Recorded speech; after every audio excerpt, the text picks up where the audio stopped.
sehingga tim seleksi harus bekerja keras untuk bisa memilih peserta yang terbaik.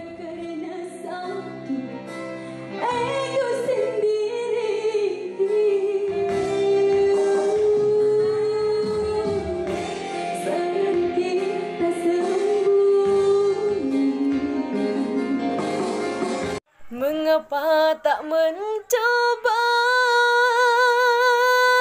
jujur pada hati kita, kasih, bahwa sesungguhnya engkau dan aku takut berpisah. Seandainya saja mau sedikit mengalah,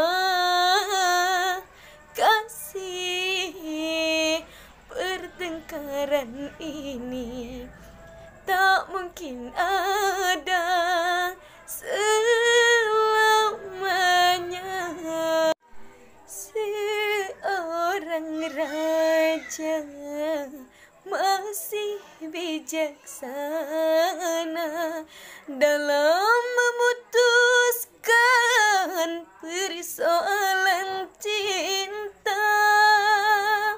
Sebagai lelaki, apa alasanmu kalau cuma untuk mendapatkan